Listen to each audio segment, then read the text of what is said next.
જો ગાઈઝ ગઈકાલે ગણેશ ચતુર્થી હતી એટલે ચૂરમાના લાડવા બનાવ્યા હતા. તો આજે થોડાક લાડવા વધ્યા છે. કાલે ભગવાનને લાડવા પણ ધરાવ્યા હતા અને આજે વધ્યા છે આ લાડવા.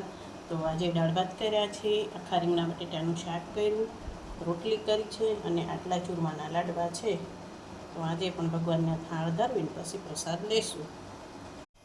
હેલો ગાઈઝ, જય શ્રી કૃષ્ણ. જો આજે તો હું આખા રીંગણા અને બટેટા ભરેલા બનાવું છું. તો તેની રેસીપી જો સૌપ્રથમ તો તેમાં મરચું નાખીશું. ચણાનો લોટ તો લીધો છે, એની અંદર સિંગદાણા વાટીને નાખ્યા છે, પછી તલ પણ વાટીને નાખ્યા છે અને પૌવાને પણ પલાળીને અંદર લીધા છે.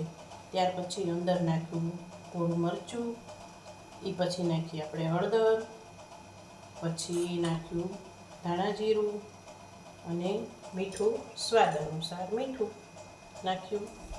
એના પછી નાખી દઈએ આપણે ખાંડ, સ્વાદ અનુસાર ખાંડ પણ નાખીશું. અને હવે લઈએ આપણે લીંબુ નીચવીશું. જો ગાઈઝ, આપણે બેસન હતું, બેસનને રીંગણાને બટેટાને ભરી લીધા છે. ભરીને હવે સીધા વઘારવાના છે. આપણે 5 કે 6 પાવડા તેલ નાખી આની અંદર અને પછી તેલ આવી જાય એટલે સ્વાદ અનુસાર પછી રાઈ અને જીરું. અત્યારે રાઈ કરતાં ઉનાળામાં જીરાનો ઉપયોગ વધુ કરવી તો વધુ સારું.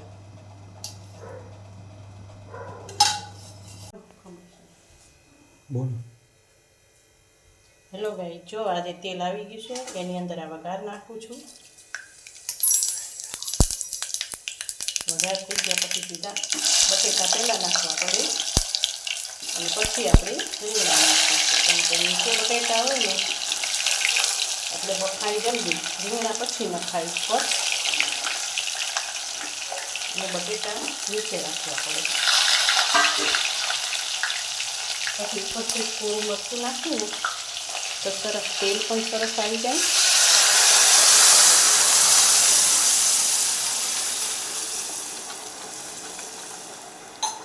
સરસ આવી જાય તેલ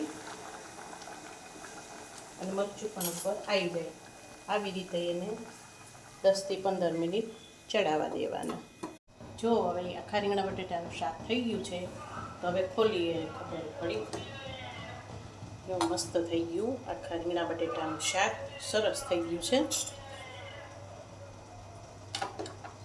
ભરેલા રીંગણા બટેટાના શાકમાં સહેજ રસો હોય તો મજા આવે ખાવાની.